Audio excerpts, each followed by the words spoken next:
The chill of autumn had crept into the valley, creeping over the once warm and vibrant fields.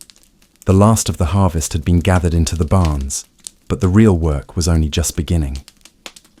In the small village nestled deep in the hills, every peasant knew that the winter ahead would be unforgiving. It was a time for preparation, for ensuring that the harsh months would be survived, not just through individual effort, but through the shared strength of the community. Elena stood at the threshold of her home, watching the fading light of day slip behind the distant peaks. Her breath formed small clouds in the crisp air as she surveyed the quiet bustle of the village. She could already feel the familiar tightening in her chest, the anxiety that came with the realization that the warmth of the sun was fading quickly, and soon the cold would be relentless. "Grandmother," she called out softly, turning towards the small fire crackling in the hearth. The old woman Mira was seated on a worn stool, her hands busy with weaving straw into the thick bundled mats that would soon be used to insulate their home. Mira's sharp eyes never left her work as she replied with a voice that was rough but warm from years of life lived through countless winters. "Come sit, child. There's much to be done before the frost comes." Elena nodded and moved closer, taking a seat beside her grandmother. The old woman's hands moved deftly as they had for years, wrapping the straw with practiced precision. Elena watched her for a moment before asking, "Why straw? Why not just stone or clay?" Mira paused, her weathered face creasing with a gentle smile. "Stone and clay are good for some things, but straw," she looked out the window, where the sun was beginning to disappear behind the mountains. "Straw is light, easy to come by, and when packed just right, it holds warmth better than you might think. It's our shield against the bitter cold, just like the clothes we wear. If we are to survive these long months, we must wrap ourselves in layers, both outside and within." Eleanor nodded slowly, her gaze lingering on the bundles of straw that had been gathered in the yard. Her grandmother's words had weight, and they carried with them a knowledge passed down through generations. It was knowledge that had kept families alive for centuries in this remote part of the world. But this winter felt different, more urgent. Perhaps it was the unusually cold winds that had arrived earlier than usual. Perhaps it was the silent worry shared by everyone in the village, the unspoken understanding that the coming season would test them more than they had ever been tested before. "We'll need more straw," Mira continued, her voice soft but firm. "And we'll need the men to help build the walls stronger, reinforce the roofs. The cold can slip through the smallest crack." Eleanor nodded. "I'll gather more before the sun sets." Mira's eyes twinkled with approval. "Good. You are becoming strong, child. But remember, it's not just the homes that must be prepared. It's the food, too." She paused, glancing towards the shelves of dried herbs, salted meats, and preserved fruits hanging in the corner. "The meat must be salted, the vegetables dried. If the snow comes early, we will not be able to fetch supplies. Every meal must be accounted for." The weight of the coming season pressed against Elena's chest, but she pushed it down. She had learned enough to know that worry had no place in preparation. They had work to do, and there was no time to waste. As evening settled into night, Elena moved through the village with purpose. The sound of laughter and conversation rose from every home, the warmth of the firelight spilling out from the windows, casting flickering shadows on the ground. Everywhere she looked, people were working, building, repairing, preserving. The women gathered herbs and roots. The men worked on the homes, and the children were taught the importance of stacking firewood for the coming months. She found Janos, the eldest builder in the village, overseeing the final touches on the homes that lined the main street. He was a man whose hands had shaped the very earth they lived on. His deep voice boomed over the soft chatter of others as he inspected the straw walls being carefully packed into place. "Elena," he greeted her, with a nod. "It's good you're here. We'll need your help with the roof next. The snow won't care for our efforts. We'll make it strong together." She smiled at his words, her heart swelling with a mixture of pride and determination. The roof, would need work. Yes, but there was time. As long as they worked together, there was always time. In the distance, the first signs of frost glistened in the fading twilight. It was a cold warning, a reminder of what was to come. Elena felt it deeply. The shadow of winter was already upon them. The following days were filled with a sense of urgency that seemed to press against the villagers, like the first snow of winter. Elena woke early each morning to the soft creak of wooden floors underfoot, the chill of the air seeping through the cracks in the walls. Yet despite the cold, there was warmth in the movement, in the shared work. Her grandmother, Mira, had taught her how to layer clothes using whatever materials they had on hand. Wool, fur, and even linen was stacked one upon the other in thick layers, creating a barrier against the outside world. Elena wore the clothes with pride. Each layer was a shield, a promise of survival. Yet, it was not just the clothes that would protect them from the harsh winter. It was the walls, those thick, tightly packed walls of straw that would keep them biting cold at bay. Elena joined the men of the village to work on reinforcing the homes. Janos, the skilled builder, stood tall and firm, his hands strong with the steady rhythm of experience as he guided the men with careful precision. The men carried bundles of straw from the fields to the houses, while Eleanor worked alongside the women, passing straw to them as they wove it into the walls. The air was thick with the scent of dry hay and the sound of scraping tools. "We must pack the straw tightly," Janos instructed, his voice rough yet steady. "If there's any gap, the cold will find its way inside.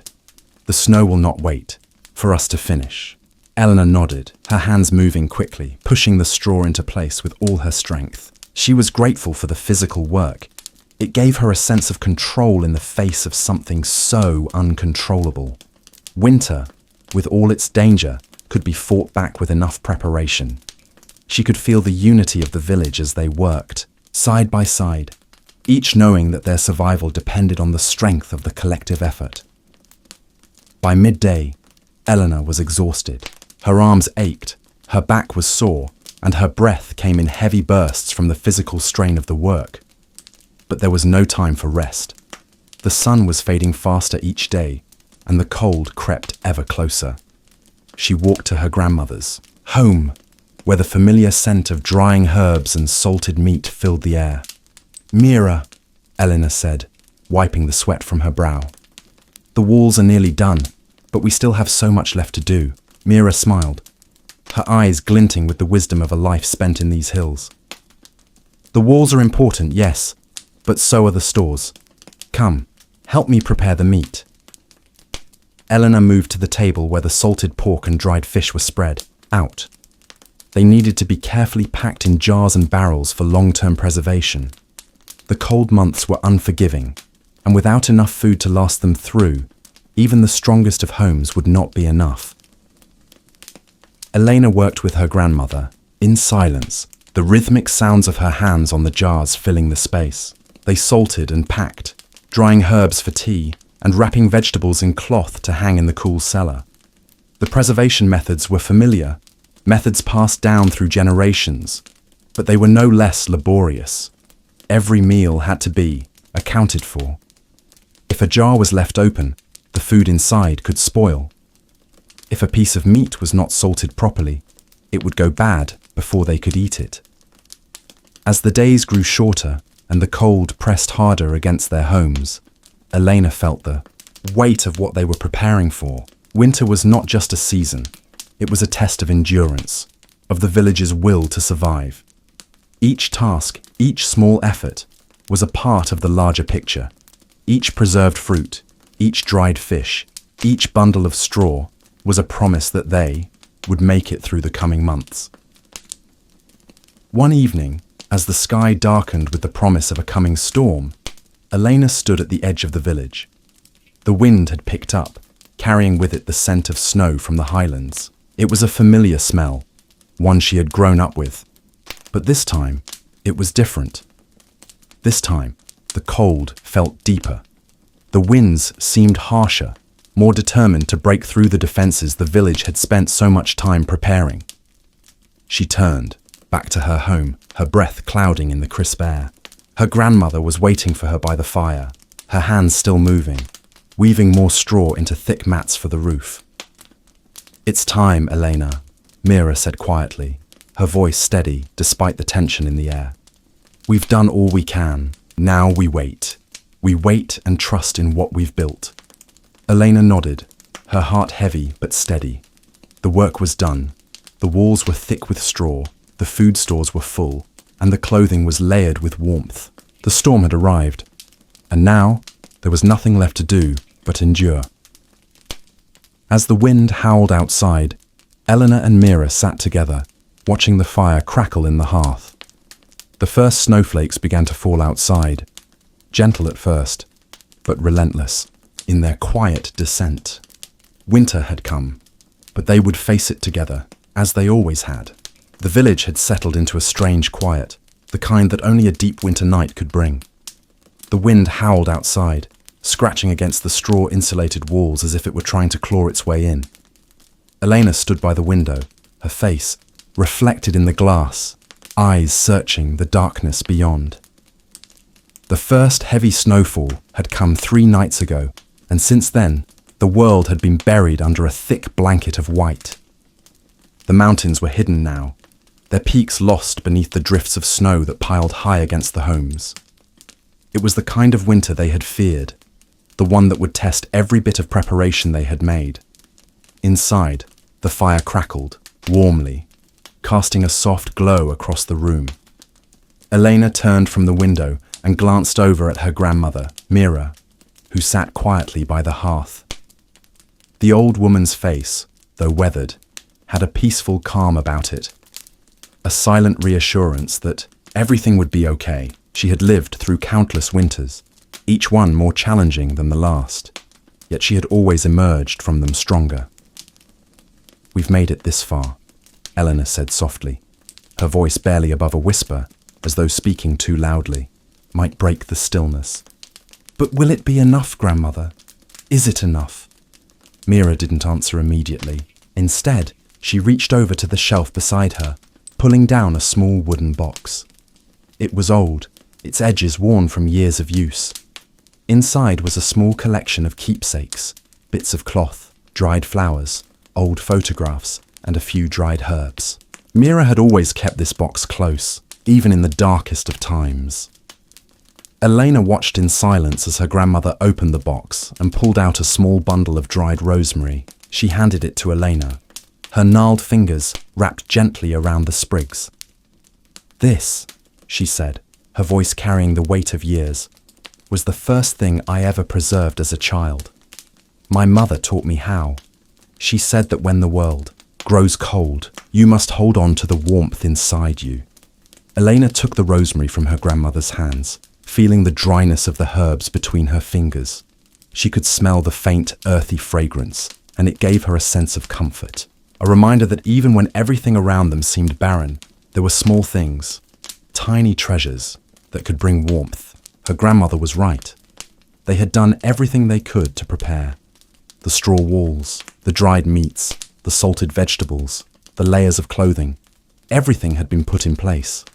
And now there was nothing left but to endure. Outside, the storm raged harder, the snow falling in a relentless sheet. But inside, the village was still. The only sounds the crackling of firewood and the steady hum of life continuing in the face of nature's wrath. Elena stood up, moving towards the hearth where a small kettle of water simmered gently. The warmth of the fire felt good against her cold skin, and she bent over it, breathing in the comfort. She glanced out the window once more, feeling the weight of the storm pressing down on the village. There was a moment of uncertainty, a flicker of doubt, but then she thought about the work they had done, the cooperation of the village, the long days of labor, and the quiet, steady rhythm of life that continued despite the cold. They had prepared well, and together they would survive this. It was the simple things, the warmth of the fire, the softness of the blankets, the shared meals that made life bearable.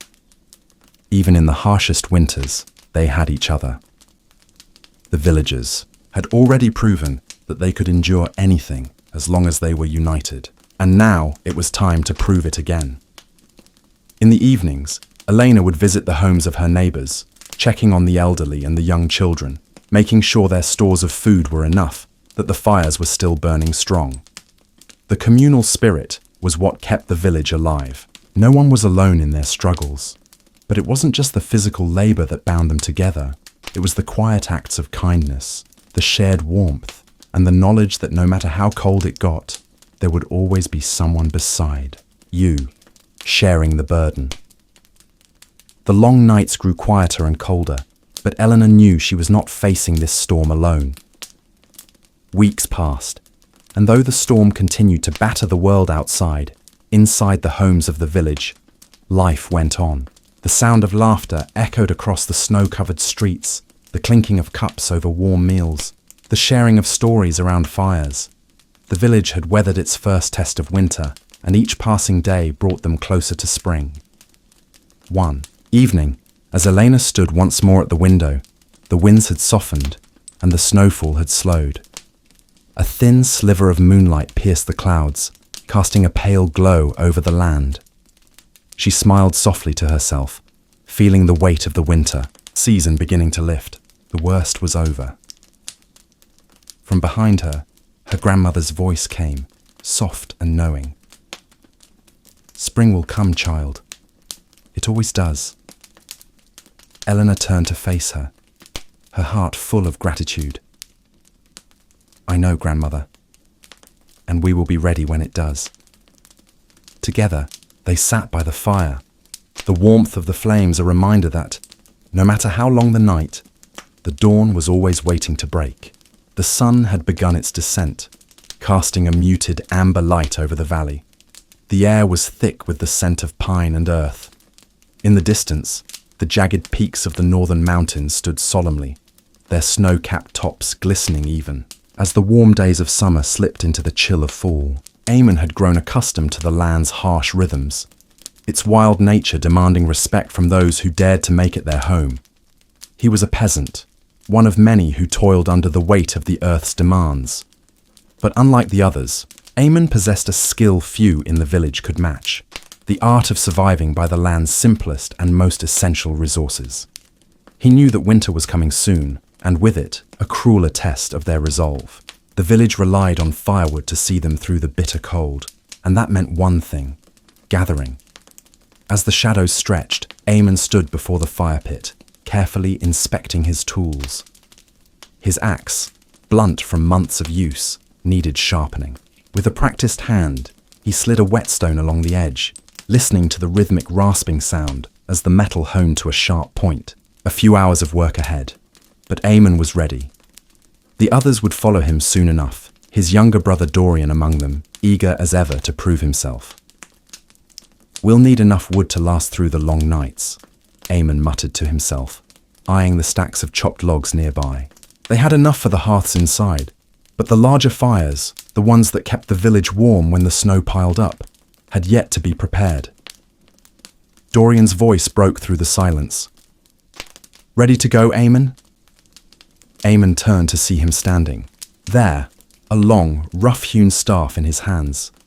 He was young, eager, and full of energy, qualities that were both a blessing and a curse. His heart was in the right place, but he lacked the patience of experience. "Don't waste time, Dorian. We'll gather what we can, and no more," Eamon replied. "The woods have a way of testing you when you get careless." With a nod, Dorian fell into step behind his brother as they made their way into the thick of the woods, the trees standing like ancient sentinels around them. The forest was a world of its own, each tree holding stories of survival, of hardship, of life and death. Eamon had learned its secrets early, how to identify the best wood for burning, how to listen to the wind for signs of danger, and how to move quietly between the shadows of the trees. The sound of axe blades biting into bark echoed through the woods, a symphony of survival.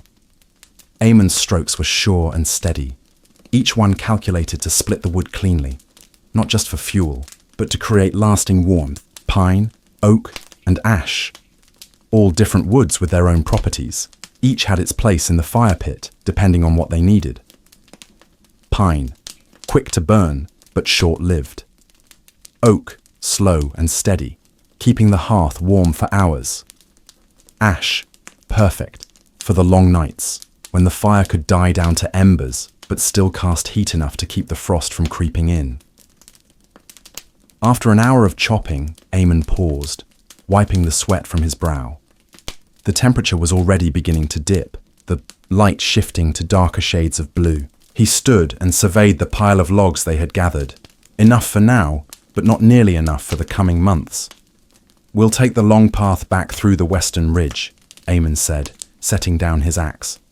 "The wind's picking up, and the last thing we want is to be caught out in the open." Dorian nodded, though he didn't fully understand the urgency. To him, the woods were a playground, an adventure. But Eamon knew better. The western ridge was where the wild things roamed. Wolves, bears, and the creatures that had adapted to the cold in ways humans never could. As they walked, the air grew colder, the wind whispering through the branches like a warning. They reached the western ridge just as dusk settled in. The sky had turned from soft orange to a sharp, bruised purple, and the first star of the evening blinked into existence. Eamon could feel the shift in the atmosphere. The forest was quieter now, as if the animals knew something he didn't. Without warning, a sound broke the stillness, a low growl, barely audible, coming from the shadows ahead. Dorian stiffened. "What was that?" "Stay close," Eamon whispered, his voice steady despite the creeping tension in his chest. "It's a bear. We'll move slowly and quietly." As the two brothers inched their way forward, Eamon's mind raced. The firewood was important, but staying alive was far more urgent. They were prepared, but the woods were wild. The tools they carried, small but efficient, were all they had to rely on. An axe for cutting, a spear for hunting, and the wisdom of the land that Eamon had spent years learning. The first light of firewood was always the hardest to gather. The next test would come soon enough, and he would be ready. The wind howled across the ridge, biting through the thick cloaks of fur and wool Eamon and Dorian wore. The growl from earlier had faded, but Eamon's senses remained on edge. The woods, thick with evergreens, seemed to stretch endlessly around them. The air smelled faintly of damp earth, the kind of scent that came before a storm. The brothers had taken the long path as planned, but they both knew they would be tested again soon enough. Eamon's eyes scanned the trees, looking for signs of movement. Every now and then, a bird would flutter overhead, or a squirrel would dash up a tree. But it wasn't game they were after. Eamon was hunting something far more valuable, the creatures that roamed these woods in search of food to see them through the harsh winter. "We're getting closer," Eamon said, breaking the silence. "Keep your eyes peeled. The deer won't come near if we're too loud." Dorian, still full of youthful energy, nodded. His hand gripped his spear, a simple but effective tool crafted by their father. The spear was long and straight, its wooden shaft smooth and polished from years of use. The tip was a sharp flintstone, its edges honed to a deadly point.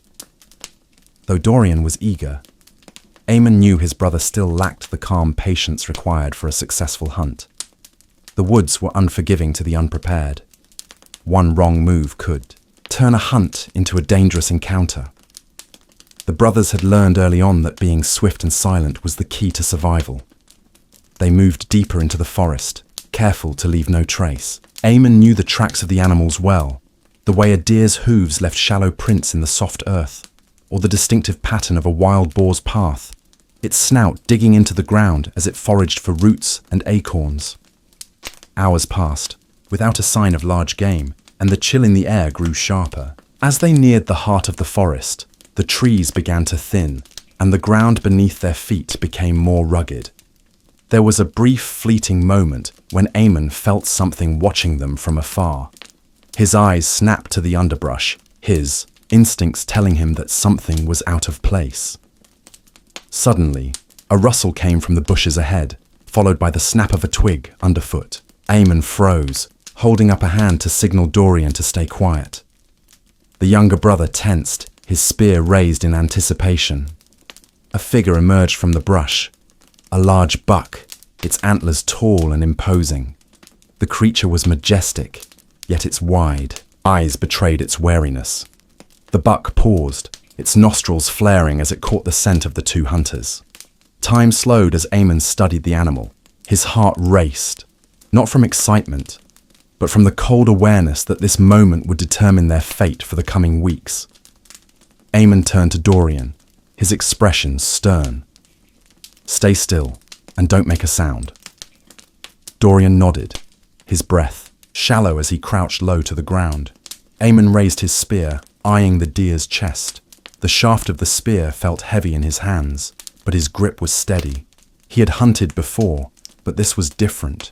This was not just a hunt for food, it was a hunt for survival. The deer's life would fuel them through the cold, hard months ahead. Eamon's breath fogged in the air as he exhaled slowly, his muscles coiling like a spring. The buck took another cautious step forward, its hooves pressing into the soft earth. The moment felt suspended in time, as if everything in the world had stopped just for them. Then, with a swift motion, Eamon launched the spear forward, the flint tip glinting in the fading light. The spear flew with deadly precision, striking the buck just behind the ribs.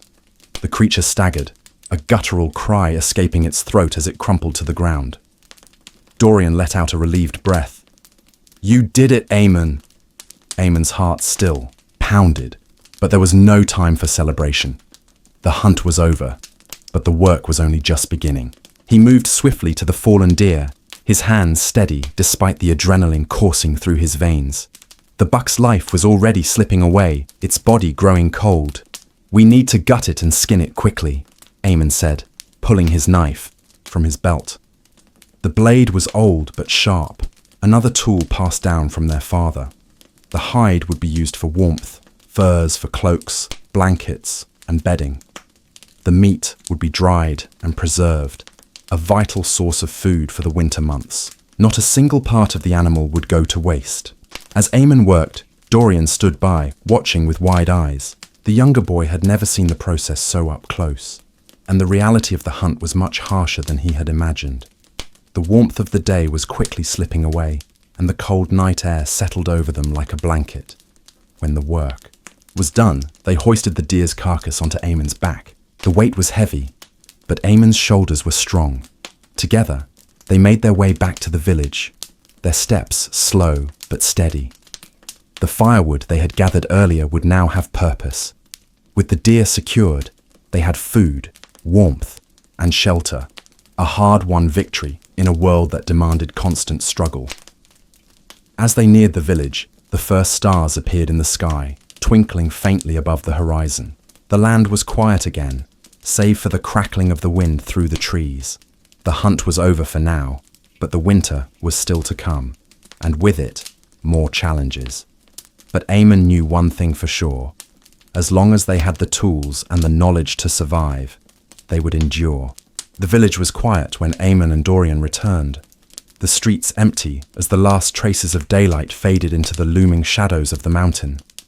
The work of the day was done, and the villagers had retreated to their homes, drawn by the warmth of their hearths. The air was crisp now, colder than it had been when they set out, and the night seemed to hold its breath as winter's grip tightened. As the brothers made their way to the central clearing where the village gathered around the fire pit, Eamon could see the familiar shapes of their neighbors, moving around in the half-light, preparing the last of the evening's meal or gathering supplies for the coming days. The village had a rhythm to it, one that Eamon had grown to understand deeply. Life was simple here, but not without its hardships. Each family, each individual played their part, relying on each other to make it through the long winters. "Let's get this deer inside," Eamon said, his voice low but filled with satisfaction. The meat was a welcome prize, but there was no time for rest. The warmth of the fire pit beckoned, and the village needed the meat, the hides, and the promise of survival. They carried the deer to the butcher's home at the edge of the clearing, where an older woman named Sarah awaited them. She had been the village's butcher for as long as anyone could remember. her hands steady and experienced in the work of turning animals into sustenance. Her home was always warm, filled with the smell of cooking, herbs, and the sound of crackling fires. "Good hunt, Eamon," Sarah greeted him with a nod, her weathered face breaking into a rare smile. She took the deer from their backs and began the work of skinning it. "You two make a fine pair of hunters." Eamon watched as she worked, his mind already thinking of the firewood they had gathered earlier. He had to prepare it, stack it in the right way for the long nights ahead. Firewood was the heart of survival in the winter, and the village knew that only the right wood could give them the heat they needed to stay alive. "We'll need the furs," Eamon said, turning to Dorian, who was now watching Sarah's hands move swiftly. The deer's skin would be turned into thick, warm cloaks for the villagers. There was no room for waste. The bones would be boiled for broth, the organs cleaned and preserved. Everything would be used. As night deepened, the village began to come alive with the flickering light of small fires. Each home had its hearth, a crackling flame at the center of it all. But the central fire pit, the one that the entire village shared, burned brightest. There, the community gathered, its warmth reaching out into the dark, inviting everyone in. Eamon and Dorian joined their neighbors around the fire. The warmth from the flames was immediate, a welcome relief from the cold that still gnawed at their bones. The scent of roasting meat filled the air, mingling with the sharp scent of pine and wood smoke. The villagers spoke quietly, each person adding to the collective hum of life. But there was a sense of comfort here, a sense of being safe, if only for the moment. Sarah finished her work, handing Eamon a thick fur cloak she had sewn from the deer's hide. The fur was soft and warm, its brown colour rich and deep. Eamon slipped it over his shoulders, feeling its weight and warmth seep into his body. Dorian received a similar cloak, though his was slightly smaller, fitted to his frame. "This will keep you both warm through the worst of the cold," Sarah said, looking satisfied with her work. "The village will be warmer this winter." As the fire crackled and the stars shone high above, Eamon felt the weight of the day's work ease from his shoulders. They had hunted, gathered, and prepared. Together, they had secured warmth, not just for themselves, but for everyone in the village. The tools of survival, the axe, the spear, the fire, had all come together to ensure that they would endure. Dorian leaned back against the stone of the fire pit, his eyes tracing the flickering flames. "It's strange, isn't it? How everything comes together. The fire, the wood, the meat, the warmth. It's all we have." Eamon nodded, his gaze far away. "It's more than just the warmth, Dorian. It's what we make of it. The warmth is a promise that no matter what comes, we'll always find a way to survive." The fire roared as the logs shifted, sending a shower of sparks into the night. The village seemed to glow under the pale light of the stars, a place of simple existence and deep strength. Eamon, Dorian, and their fellow villagers were bound together by something more than just necessity. It was a shared understanding that, in the harshest of winters, they would weather it all. And as long as they had the fire, whether it was from the wood they gathered or the warmth they shared, they would keep fighting, keep surviving, keep living. In a small village nestled between towering mountains, the winters were cruel, and survival during the colder months was never guaranteed. The village, known as Amsar, was a place where the earth spoke of hardship, and the people responded with resolve.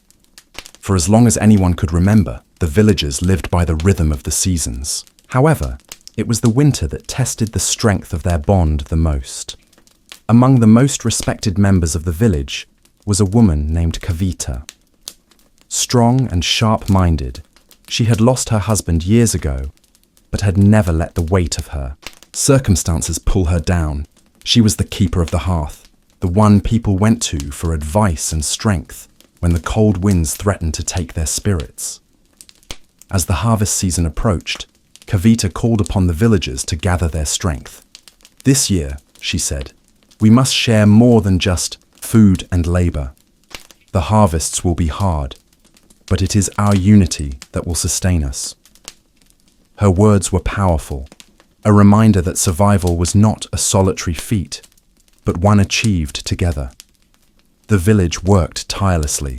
Men and women, young and old, toiled in the fields. Their hands were blistered, but their spirits unbroken.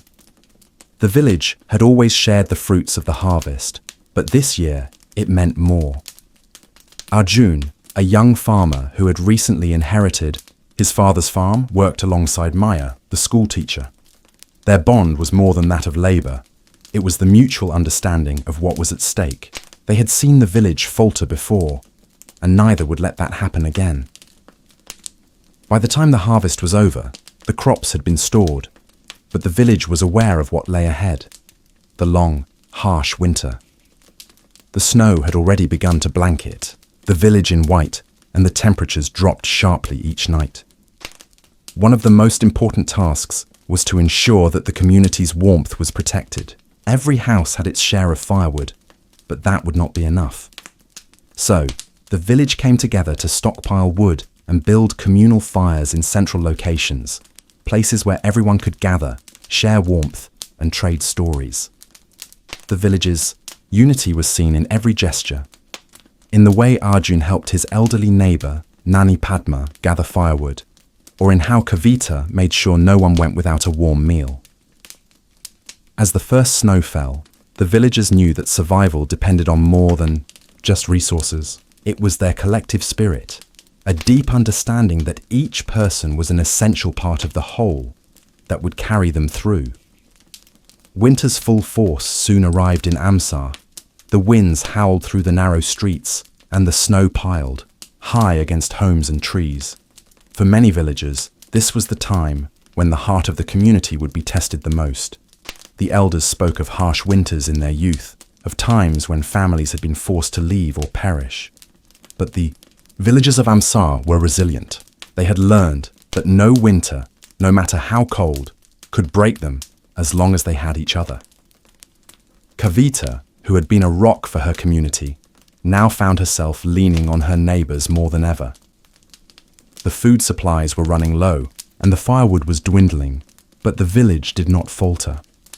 The most difficult days were often those when the storm raged hardest, and yet there was always someone knocking on her door with a gift of bread or a bundle of herbs. Arjun and Maya, now close friends, shared the responsibility of managing the communal shelters. These shelters, built from the excess wood from the harvest, provided refuge for those whose homes had become too cold to stay in. It was in these shelters that the village truly came together, finding warmth not only from the fire, but from the stories they shared, the songs they sang, and the laughter that echoed through the walls. In one of these shelters, as the wind howled outside, Kavita shared a moment of quiet with Nani Padma. The elderly woman smiled, her eyes filled with gratitude. "This village has always been special," she said. "It is not the land or the crops that sustain us, but the people." Kavita nodded. She understood now more than ever. It wasn't just the physical warmth they shared. It was the warmth of their hearts, the understanding that survival wasn't just about enduring the cold, but about living with love and compassion for those around them. When spring arrived, the village of Amsar stood strong, a testament to the power of community. The cold had passed, but the bonds that had been forged in those long, frozen nights would last forever. The village had learned that while the winter was harsh, the strength of the people and their shared purpose was far greater. Winter's icy grip had always been a familiar presence in the lives of the peasants who lived on the edge of the barren fields.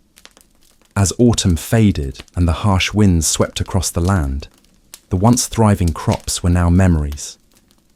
The fields, once alive with the hum of labor, were eerily silent. Gone were the days of harvest, and what remained were the remnants of a season that had long since passed. The peasants could feel the bitter cold seeping into their bones as the temperatures dropped. Their hands, calloused from years of hard work, struggled to hold on to the meager remnants of their lives. What little food they had managed to save was quickly running out. and it was already a struggle to make it through the days with any semblance of comfort. The men and women of the land knew the routine well by now.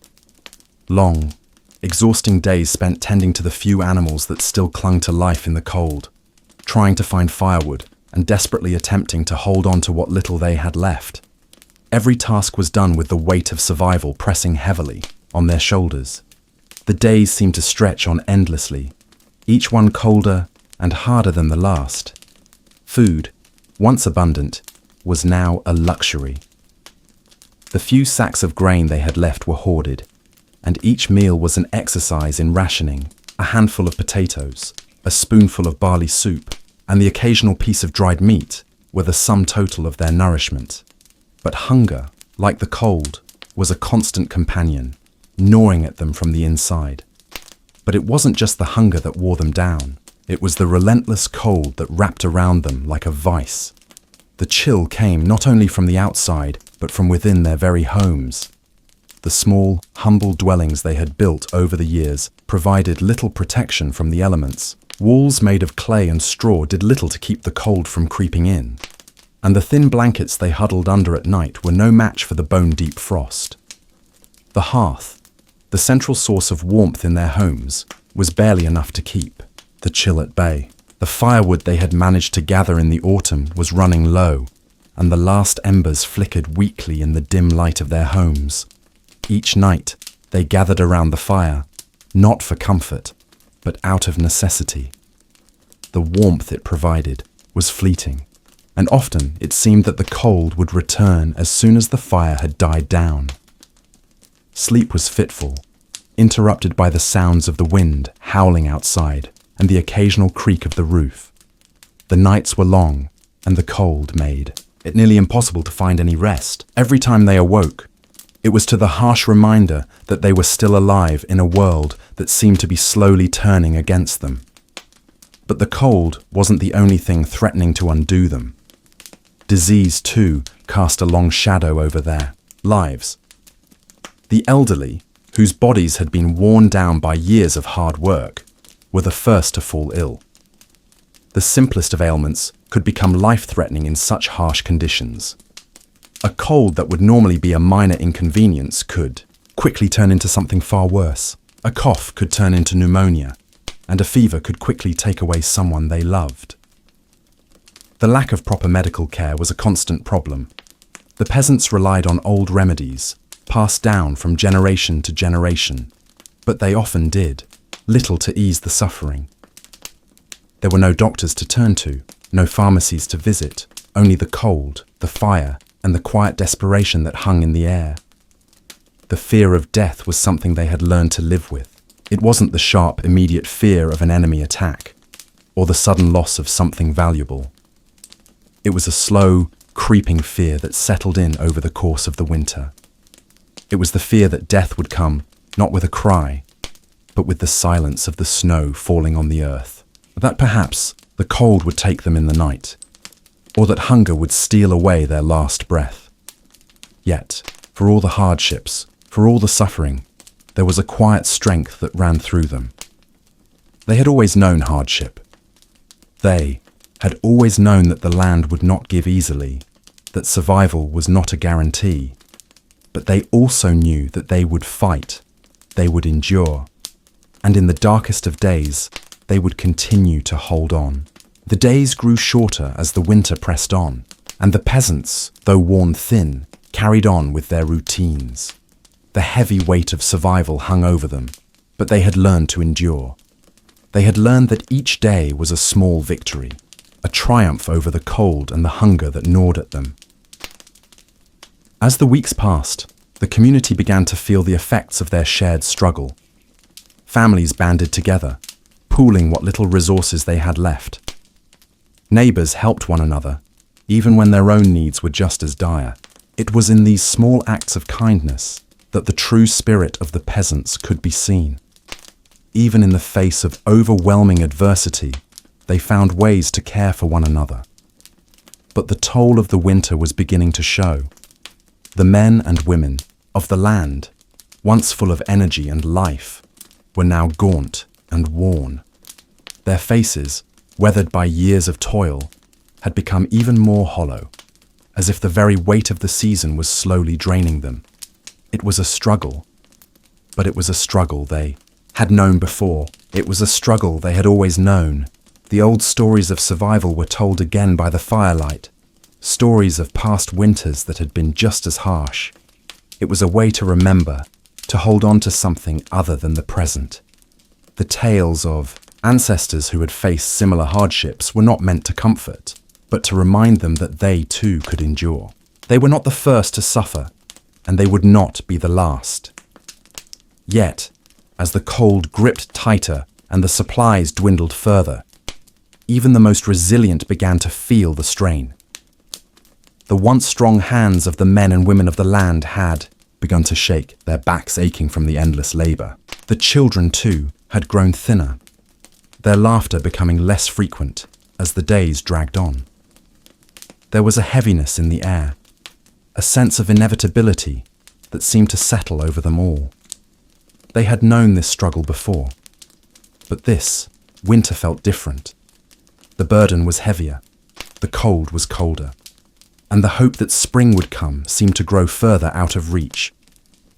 The community, however, had always found strength in its unity, and it was through this unity that the peasants fought on. They knew that no one could survive this winter alone. It was only together that they could weather the storm.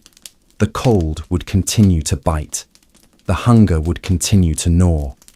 But as long as they had each other, they would survive. In the darkest of nights, when the wind howled through the cracks in the walls and the fire flickered low, they would hold on. They would hold on to the memories of the past, to the hope of the future, and to each other.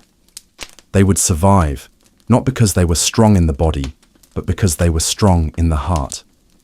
And when the first signs of spring finally arrived, when the snow began to melt and the sun peeked through the clouds, they would know that they had made it through another winter. They had survived the cold, the hunger, the sickness, and the fear. They had survived because, no matter how hard, the winter, the human spirit was more resilient still.